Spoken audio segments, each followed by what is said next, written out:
Hello, everybody. Welcome to the GW Films Club. This is the podcast where I, Jordan Sorcery, and my friend Rob take a look at films that we believe have inspired and informed the creation of Games Workshop games and IPs over the years. And we're trying to do a bit of an exploration of what we think were the sort of key lessons learned, I suppose, from these films that various artists and writers and games designers might have taken that they've then put into 40k or Warhammer or Age of Sigmar or any of the other great GW games over the years. We also are trying to take a little bit of evidence as the kernel, the sort of start of our little exploration of this. So we've got a couple of quotes from various people involved about why they think the film in question was relevant to the creation of the game that they worked on. This week, we're going to be talking about the Hammer horror Dracula film from 1958, starring Peter Cushing and Christopher Lee. We don't have any kind of theme tune yet, but let us know in the comments if you think we should continue humming our theme tune like we did last week. There isn't really a theme for this Dracula movie. Dracula, the vampire man. Yeah, so it feels like we've not nailed the intro just yet, but we're still experimenting. We're still playing around with the format. We're seeing what works and what we think might add a little bit more to this as a podcast listening experience. So let us know your feedback down below. Rob, how are you doing today? You good? I am, thank you. I'm just going to interject as well that if you are from the United Kingdom, this is, of course, Horror of Dracula from 1958. They couldn't use the Dracula title because of copyrights. That's a very good point. So Horror of Dracula or Dracula 58 or... Dracky. Big Drac. Big Dracs. Yeah, Big Drac. Dragmeister. But for now, we're going to get started on our Dracula exploration. So this is another one that Rick Priestley has mentioned as being part of his original sort of conception of the Warhammer world. And I've got a little quote here. Richard Halliwell, Hal, and I shared a sense of humour that is firmly rooted in British radio comedy, such as I'm Sorry, I'll Read That Again, Round the Horn, and Hitchhiker's Guide to the Universe, and TV such as Monty Python's Flying Circus, The Goodies, and Spike Milligan's Q series. A lot of that humour comes across in the early editions of Warhammer. There is also the Hammer House of Horror, considered frightening when we were kids, with gothic settings, ruinous castles, vampires, and werewolves. When I chose a broadly Germanic setting as the main theatre of action in Warhammer, it was a nod to all these movies. And, had I but known, to that other famous wargamer and toy soldier collector, Peter Cushing. And he specifically mentions the Dracula 1958 film as being one of those Hammer horrors that he really drew inspiration from and really enjoyed. So, Rob, what was, do you think, the sort of story of this Dracula interpretation? So this is very much an interpretation of Bram Stoker's classic novel. Very, very different to the 1930s famous Universal adaptation, which is also almost nothing like the book. But in this version, you have the central beats of, you have Dracula. You have the people that are going to be hunting him and his influence over, Harker and his family, etc. It's broadly there. They make the very smart decision to skip the beginning in this when... It is Harker, isn't it? Yeah, it's Harker, Jonathan Harker. Yeah, and who's the name of the... Sorry, we're going to have to edit this. Van Helsing? Yeah, Van Helsing. So... they make the correct decision to skip a lot of the beginning, and when Harker goes to Transylvania to meet Dracula, we know he's a vampire, and more importantly, Harker knows he's a vampire. There's none of the plot or the mystery of the book, which obviously, excellent book, and one of the greatest horror literatures of all time. But we know, there's no point in banding around the bush for half an hour with, I notice he likes blood. I wonder what's going on. We know. So Harker knows. They make him effectively a vampire hunter himself, who fails. Dracula does the same thing of them moving to England, where he actually is already casting sort of his spell over Harker's fiancée. And it then sort of picks up kind of like the original. Then Van Helsing gets involved, as mentioned, played by Peter Cushing, and eventually he is discovered and destroyed. Yeah, and there's actually some additions to this, or at least they sort of expand on a few ideas from the original book, where you've got like the bride of Dracula, who, when Harker first arrives, she really wants to escape, and she's sort of somewhere between trying to seduce him and trying to get him to help her get out of Dracula's thrall. Yeah. So it does establish Dracula as quite obviously he's a bad guy and a dark character, but even this other vampire kind of doesn't want to be around him. Yeah, it's interesting. You don't have the door to the sort of the free around the castle from the book, but she's an interesting character. Yeah, she does peg it, unfortunately. Don't think she's got a name either. No, I don't believe this is ever even mentioned in name. She's only in the very beginning, and Harker does manage to do her in before. Yeah, and because it's a very odd choice he makes. A very silly choice. He finds the crypt. He finds for some reason he finds the crypt at like 3 minutes to sunrise. Yeah, and he can either kill the bride of Dracula or Dracula, and he decides to start with the bride, which wakes up Dracula. And then, condemns himself. Yeah, he does. But there was some quite cool special effects when he does fantastic kill stuff. the bride of Dracula. It still looks brilliant. Yeah. As a film, it still looks brilliant. I really believe so. It's well worth a watch, even if you know the story of Dracula, which I think most people do. It's up there as one of the best, I would say. I think it's excellent. I think the choice to skip the beginning effectively was spot on. Surprisingly bloody as well. Very bloody. Bloody.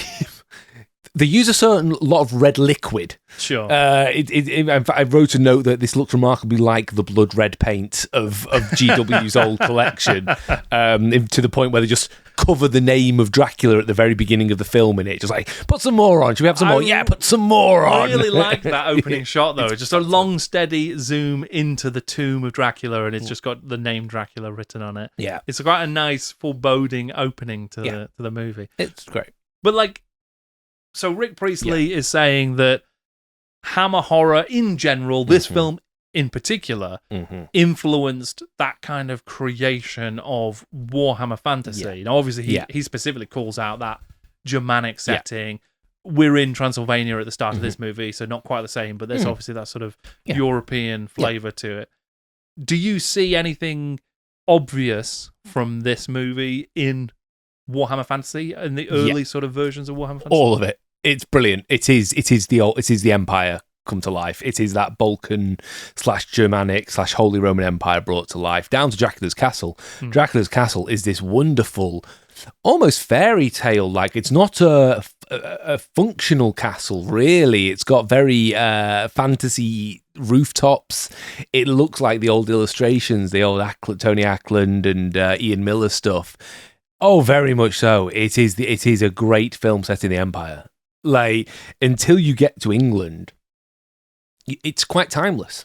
Because really, you only see peasants, rickety carriages, and then the castle. It's very, it could almost be medieval and nothing's changed. Oh, 100%. Yeah, almost a black carriage as well, isn't it? Like racing through the night. Absolutely. It looks like a Warhammer board. You could zoom out and use that as a great skirmish board. There's almost a miniature great cannon just outside Dracula's castle as well. Yeah, absolutely. Down to there's a small shrine to Mary outside the castle, which is just, and that you could see later on, the Empire gets studded with shrines to Sigmar and stuff like that, which I just think it's those little touches that show you what the Warhammer world would look like, as opposed to and generic fantasy world. There's all the little bits of life around it and things like the peasant village and stuff like that. No, it's the Holy Roman Empire, the Empire put onto camera.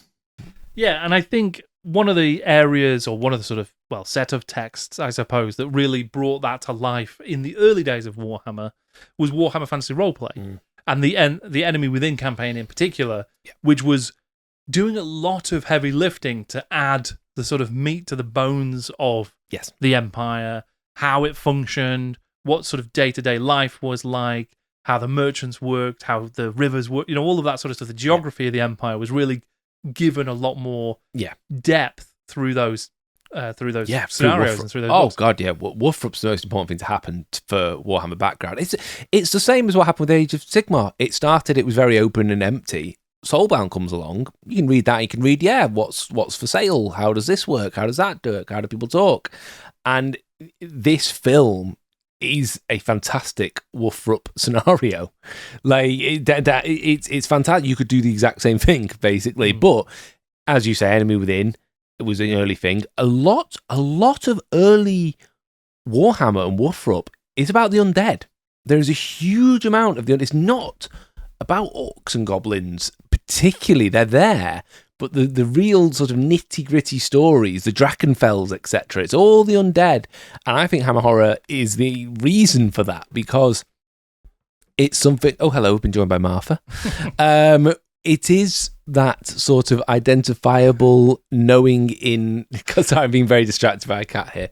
I think the Hammer influence is there in terms of you have so many vampires early in the lore. You've got the Lich Master. You've got all these, the Witch King, all these sort of undead threats, which is Hammer through and through. Yeah. It's always the undead, and why the witch hunters become a major faction of the Empire.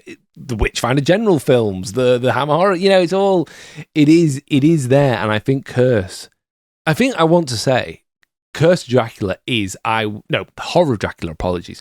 Horror of Dracula, I would say, is a top 3 Hammer film. Right. I think Curse of Frankenstein is better, but they're both brilliant. I think it's the best Dracula film made. Well, that's big talk. Yeah. Yeah, and I'm sure we'll touch on some of the other Dracula interpretations. I know you're a big Dracula Untold fan. I don't even know what that is. The infamous, more recent adaptation.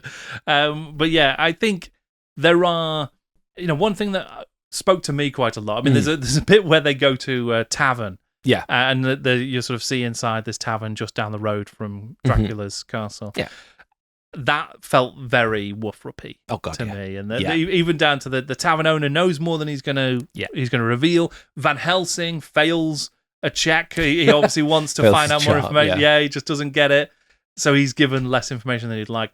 But that did really have that Warhammer feel to that space and those characters. Yeah. As you say, when they come to England and London, it loses a lot of that, because obviously you take on a very different flavour, a different city, almost of a different age in a way. You do. I think what it gains in those points, though, is the sense of the Gothic and the sense of the ornamentation, the ostentation starts bleeding through into then almost into Warhammer 40,000 as well. Is that real sense of, as we kind of covered with June last week, everyone looks beautiful and stunning, and everything's over designed, and because that's the nature of high society at that point, and we're dealing with high society. And I think that itself is an influence on Warhammer. I'm literally looking across the room to the cover of Blackstone Fortress, and the rogue trader who's on the cover of that looks like a character from a Hammer Horror film. He's got the same facial hair. But to go back to what you were saying about the tavern, yes, the superstition, the fear. There is a climate of fear made manifest in this film, and I think made manifest in other Hammer Horror films before they got bad. But there is a climate of fear, and I think Warhammer has to have that. That's a great point, actually. And when you think about scenarios like the Shadows over Bogenhafen, which could very much... that same sort of atmosphere going into that, and a town, and you do have Drachenfels as well, Castle Drachenfels. There is a sense of foreboding. There is a sense of terror. There's always, every single town, there's always going to be a Dracula somewhere nearby, or some orcs are going to come out of the mountains, or beastmen are going to come out of the forest. So there is a real sense of we've just got to get on with our day job. Yeah. But we kind of have to, we do that and we survive by not talking about these things. Yes. We're not going to give in to the fear by sort of making it real by talking about it. That's a scathing, isn't it? Sure, you can't talk about the scathing. Deny it, and it can't be real because no one will ever admit it's real. Yeah. But it is a dark cloud over the Empire, or under it, in that case. No, absolutely. And I think that tension broken by humour, because it's a very funny film as well. There's lots of laugh out loud moments. that is a tenet of Warhammer. Warhammer needs to have a humour and a fear to it to make it Warhammer. That's what makes it. When people say that's so Warhammer, I think that's very hard to pin down. I actually think Hammer is very Warhammer. It's bloody, it's tense, it's funny, it's a bit stupid. Don't think about it too much, I think it's a very, very close time. I don't think you can look at Warhammer Fantasy without looking at Hammer Horror. Sure, yeah. There is a family crest for Dracula in this movie, Fidelis a Mortem. Yes. Which I read a really good blog, which I will link to down below, that just talked about the translation of that. And apparently it doesn't quite make sense, but it seems to be sort of going for something like, loyal even in death, that kind of thing. But that felt very much like that could... It's a Space Marine, isn't it? I mean, that could certainly be that's a chapter quote for sure. But that could also be something that one of the Elector Counts has as their kind of... as their sort of motto. Yeah. And then there is a... I mean, what do you think about Van Helsing as a character in this? Because he obviously, you mentioned that Jonathan Harker is kind of an apprentice witch hunter or vampire hunter in this case, working with Van Helsing. Van Helsing's like super cool. He's so calm. Yeah, and he's sort of, or even though things sometimes get away from him a little bit, like Dracula's sort of gets away or things go wrong. Yeah, he's not an emotional. He doesn't react emotionally to any of that. No, he's a man on a mission. Yeah, he's a witch hunter. He's an inquisitor. He is going to do his thing, which is interesting because I mean Van Helsing is arguably the protagonist of the film. Is it Dracula? Is it Van Helsing? Either way, they're a great foil to each other because you've got Dracula who is consumed by emotion, entirely consumed by emotion. Yeah, in a way, and now I'm going to go off on one. It's the balance of law and chaos. One of them is just a super stoic guy who's going to do his job, and the other is, I'm going to do what I want, and I'm governed by my emotion and my thirst. That's Warhammer, because it's, more sure. I mean, Warhammer, early Warhammer for sure, right? When the gods of law were still running around, and they were ill-defined, but they were there. They were present in Warfrup First Edition. They were active in the world. And I think that's a good way of thinking about it, actually, that the emotion of chaos, if you were to take Dracula as a sort of an agent of chaos in this world, he is governed by emotion. He's doing what he wants. It's all about personal gratification, no matter the cost. And that obviously comes with risks. Yeah. But then you've got this agent of law on the other side who has no emotion. It's purely about getting the job done. But he's taking risks for that as well. Yeah. Not emotional. They're quite clinical, but he's still... There's steps he could have taken that would have prevented the deaths of a few people here. Yeah. But he's just going to carry on doing it. Yeah. Absolutely. Yeah. I mean, the first step he should have done is replace the maid. Sure. I mean, that's a rough... It's a rough one, that one. Yeah. Very, very, very odd bit, that. Well, yes, where she's given strict orders by Van Helsing not to remove the garlic and the flowers, not to open the windows. Don't let Dracula in. Yeah, just whatever you do, don't let Dracula in. And then that is the one thing she does. Yeah, literally 2 minutes later. Which is a real shame. She does feel bad about it. But even then, Van Helsing could have been present. Yes. He knows Dracula is stalking this woman. He knows that he's going to come there that night. Yeah, still left her in the same bedroom. But he did. Yeah. he didn't stick around to do anything about it. No. But no, absolutely. And to go on further, the whole development of the Empire into Sylvania is just the Hammer horror vampires. I know it's interesting because I think vampire is an interesting term because the sort of the idea of it does stem from Stoker's novel, and you'd think that everyone has the same sort of picture if you say vampire, but I don't think people do. And I think the sort of flouncy shirt 17th century noble vampire, which Warhammer Old World, lifts, that is the von Carsteins. That's cemented in the population by Hammer Horror, I would say. I think they set so many films in the 18th and 17th century, because that's the sets they had, that sort of frilly shirt. You know what I mean by the frilly shirt, the sort of Georgian almost vampire became the default for Warhammer. And it isn't the default for vampires, but I think that in itself is a legacy of the Hammer versions, and Curse being the first one. I think that's very true, actually. Horror being the first one. Yeah, and Sylvania being very closely tied to Hammer. I actually think Sylvania in that sort of having it as part of the Empire, but also not part of the Empire, that makes for some really fun stories. And that adjacency creates a really interesting relationship between the people of the Empire, the humans of the Empire, and the undead.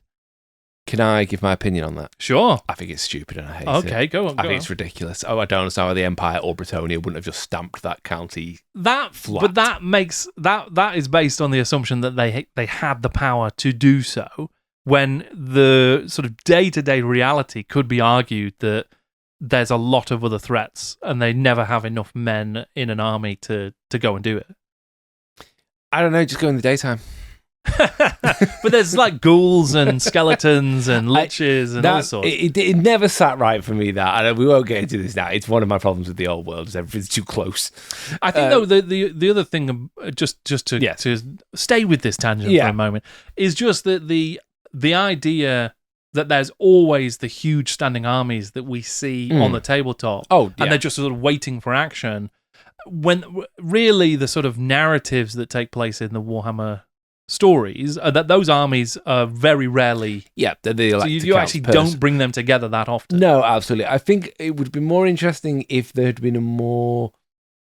almost like a, yes, the Emperor knows that they are vampires kind of thing. But they're a useful Eastern ally kind of thing. Which is the case in certain stories. Yeah. I think when you've got... I think as the Empire became more and more theologically driven as the editions went on, the fact you've got all these witch hunters and the fact that they would allow this to exist, never like why they wouldn't have driven up a crusade. But which then I imagine there would have been crusades, absolutely, and often just dying because I just don't these like things are happening all the time. But then I also think that theologically driven empire is still divided in which theology they actually believe in. So it's not like everybody's walking around going, well, we all believe in Sigmar. They haven't burnt enough people then. Well, evidently. Need to burn some more people. Let's though talk, I mean, another, obviously a sort of a lost aspect of Warhammer Vampires was Drachenfels and the Vampire Genevieve.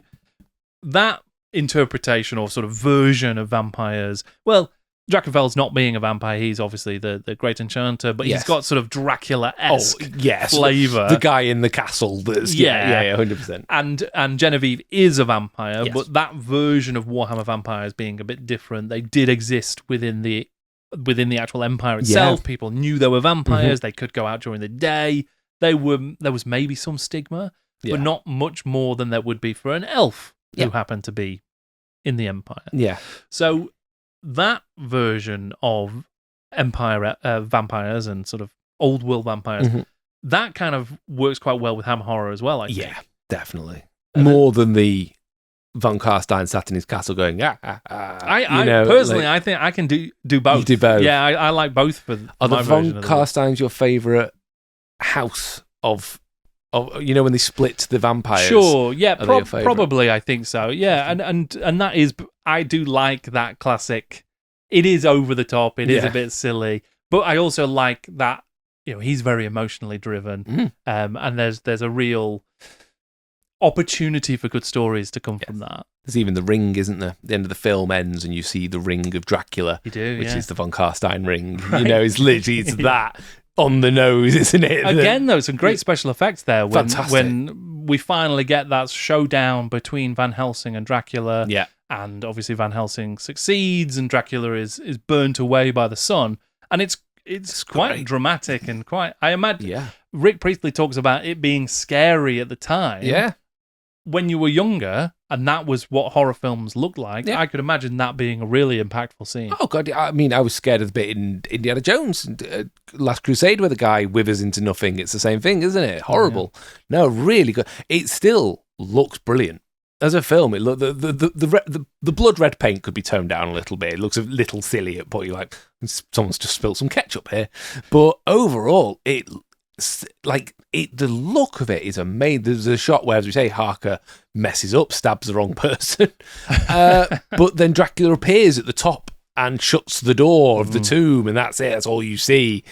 Fantastic, absolutely brilliant. He does some great door closing action in the movie. Good. You want to see a man just closing some doors?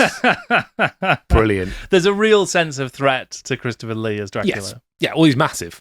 Yeah, I think the fact he's massive, it really helps. He is a terrifying person, and why it makes a good Frankenstein's monster as well. There is there's later on there's an action scene when Van Helsing is chasing Dracula around the house, and sort of there's actually very lithe Peter Cushing jumping over stairs and banisters and all sorts. It's pretty cool. There is a little bit for me of maybe a lack of power for Dracula. I was going to call them Drakenfels there, but for Dracula, because he sort of, he has this power over women in particular. He can enchant them. He is turning them into vampires. He's getting them killed and doing all sorts. But he doesn't have a whole range of magical spells. No, and he's not especially strong. He's not able to really physically destroy Van Helsing in a way that you might have expected. Well, again, that's going back to your vampire, it will vary, isn't it? It's that classic, if you look at, say, Nosferatu, that vampire is old and decrepit, and you'd feel like you'd just be able to push him over and run away, but also he's terrifying. Or you look at Twilight, and they can jump through trees, I think, like a spider monkey, and they are strong and powerful. I think the Warhammer vampires go into their nails, they really are. I remember looking at the stats as a kid. That's why I picked Warhammer Armies Undead. Look at this, weapon skill 9. But yeah, Dracula himself does run away a lot. He does. He just escapes. I think he knows that time's against him. I think that's it. But no, absolutely. Speaking of how live Peter Cushing is, do you know he used to play his war games on the floor? Well, I mean, I guess that was the way you did it at the time. Amazing. Right? I would challenge anyone to try and play a whole game of Warhammer 40,000 on the floor, then try and stand up afterwards. It's an impossibility. You're down there for life. You're never getting up again. I mean, let's talk about Peter Cushing as a war gamer then. So he was quite big into historicals, right? Napoleonics. Right. There's some wonderful footage on YouTube. Just Google Peter Cushing wargaming, and he sat with his pipe painting a hussar or a lancer or something like that. And then he just turns around, puts it on the floor, and there's just hundreds of them. And they look about 54mm, so they're big boys. So God knows what it cost him at that point as well. They're probably Britons or something. And I don't know whether he played or whether it was more just the sort of the painting and the collecting. It's not made clear, but it's great. Grand Moff Tarkin there, pushing a load of Napoleonic lads around. Yeah. Fantastic. But yeah, well, I don't think it was particularly known at the time. I wonder if he would have been interested in Warhammer Fantasy. I think so. Yeah. I think, imagine... when people always do what would your dinner party be? Imagine playing Warhammer Fantasy with Peter Cushing, Christopher Lee, and Vincent Price. It's been the absolute dream. It would have been fantastic. That would be an incredible session. If you did the Castle Drakenfels scenario, and then just let them have it. Just let them have it. You just don't. You just sit back and watch. Saruman himself. No, absolutely. I think. What I like is that the undead have stayed in Warhammer and stayed the whole time in Warhammer. I think they're a baddie that can be done badly, I think, but they are also so universally feared as an idea that I'm really glad they're in the old world. I'm really glad they're in Age of Sigmar. To a lesser extent, they're in 40k under the Necron, really. But they are just this wonderful hark back almost to old fears and old superstitions. And again, Warhammer should always have a sense of fear about it, whether even to the players at times. I remember being creeped out as a child with the 4th edition Warhammer Fantasy Battles box set, looking through the there's not the lore book is the wrong thing to say, but there was a book that had all the unit stats in it and all the background. Bestiary, thank you. And being creeped out by the undead pictures, the artwork's wonderful, and they all look like movie trailers as well. They look like Hammer trailers. And one night I even read myself the Prayer of the Dead, and then had nightmares about it, kind of thing, because it's written there, and that that is tied into Hammer horror films being on late at night and having this cultural zeitgeist in the UK. For films that are not scary, they've got this incredible zeitgeist of, you've got to watch a Hammer horror film. Wow. You know what I mean? Like, they've got this kind of thing about them, really. And long may that continue in Warhammer. Look at Cursed City as a box of vampires. Fantastic, and different types as well. It's interesting, isn't it? Because there is, I mean, you mentioned Old World, and it still has undead. And I completely agree that undead are sort of, they are this kind of fundamental fear that people have, and it works really well for a kind of a folk horror adjacent setting like Warhammer Fantasy. Yeah. The Old World, though, only has the Tomb Kings, which are a sort of a slightly different take on the undead. Interesting. You know, they've retained the mummies and the skeletons and all that sort of stuff, but the gothic vampires and the liches and the ghouls and all that sort of stuff. And the Mortal Realms now. Yeah, well, exactly. So you don't see them. They're sort of sitting out the battles of the Old World for a time.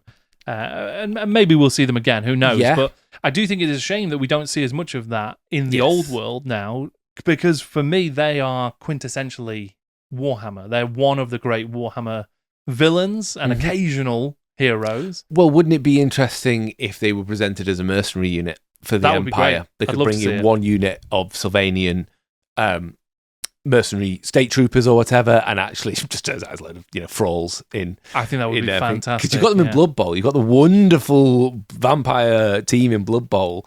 Do the same thing for the Empire. I mean, this is a larger topic with the Old World. I think it's been done wrong, to be honest. I think the Warhammer Old World should have just been the Empire versus Chaos, and then other races were represented by units, kind of thing. So an Empire army could bring in a unit of Wood Elves, a unit of Dwarves, kind of like the old 3rd edition armies, actually, and a unit of Sylvanian Free Guild. Whoa, that's me, Age of Sigmar showing. A unit of Sylvanian state troopers turning up, and their commander's got a natty outfit and sharp fangs, and they're followed by a lot of these wolves, dogs, things. That would have been fantastic. That could have been done really well. And add that to the Empire as a, we know. If the Empire just says like, we know, but we leave them alone, they'll leave us alone, kind of thing.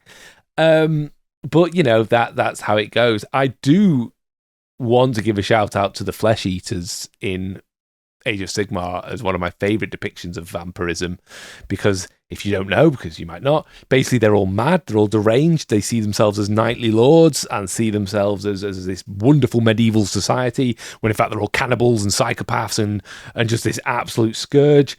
And I think that's great, because I think that sort of tips back to the socio point of vampires, that they're leeches, and always that kind of nobility leeching on, which you have in the Old World. They leech on the people around them, and in Age of Sigmar they literally eat and consume around them.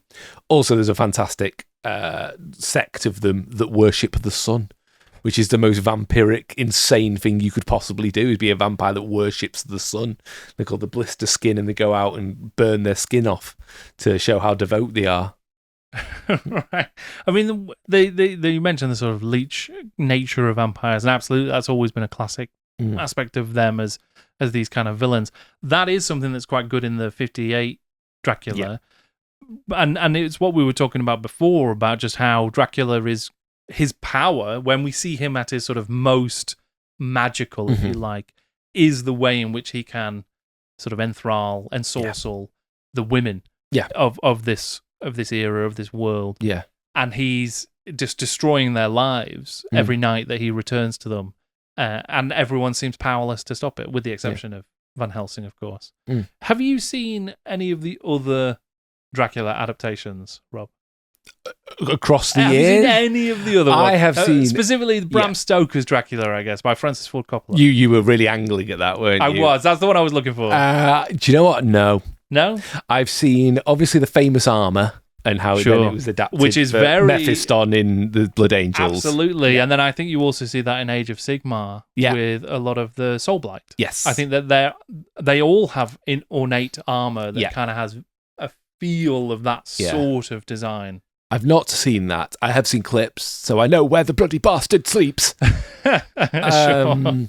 No, I've seen Nosferatu, I've seen the 1930s, and then I've seen the 58 Dracula. I've seen quite a number of the Hammer, but they do blur. Sure. Some of them are dreadful. Some of them are excellent. Brides of Dracula is brilliant. Twins of Evil, not Brides of Dracula, Twins of Evil, that's great. But some of them, oh God, awful. Absolutely awful. Well, I think for a lot of people, the Francis Ford Coppola version has different mileage. But one of the things I do like about it is that it seems very, to me at least, it's in the vein of the Hammer horror style. Indeed. In the vein. It definitely is taking a page, perhaps like Warhammer Fantasy did. It's looking at those Hammer interpretations and sort of saying, okay, let's update this a little bit. Let's use some of this, kind of do something a little bit different with it, but retain a lot of the feel, the look and the feel of it. So I think that there's definitely a spiritual successor in that. Is it worth watching? I think it is. I think there's some really good stuff. And one of the fantastic things about it is that they did pretty much all of the special effects in camera.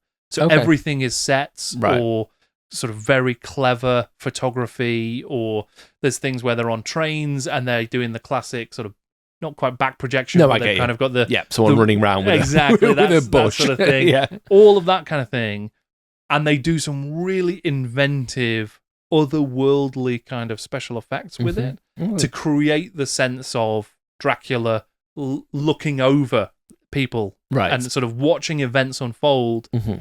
I think there's, even just for the sort of technical mastery, it's worth watching it for that. Okay. Obviously, you're going to have to get over certain things like certain people's accents and what have you. But it is a solid. Accent? There are so there's a few. He's from the UK. There's a few very natural English accents floating around in there for sure. Obviously you've got everyone's favorite Keanu Reeves in one of his earlier roles, I guess. So it's if you can get past some of that stuff, I think it's worth a watch. I think it's got some really good stuff in there, and there are things that I think sit again very well in a Drachenfels scenario, or in Warhammer Fantasy Roleplay generally, in the wider Warhammer world. If I was going to run Woofer up, I would watch a couple of very early Hammers like Curse of Frankenstein, Horror Dracula, just to get the vibe down 100. It's just there. It's just 100% there. It's great. It's a really good version of the world before the world existed on camera. Can I ask you who your favourite Warhammer vampire is? You can ask me. Yeah. I don't know that I actually even have an answer for you on that. I mean, there's obviously I like the Red Duke in the Petonia. In the Circle of Blood. Yeah, I think that's really fun. I think Manfred von Carstein is just great. Excellent. He's just a really good character. Just horrible. Yeah, he's awful. He's great. Yeah. Manfred. I mean, is he I think Manfred's my go-to. He's just such a. Can we swear on this podcast? Yeah, such a shit.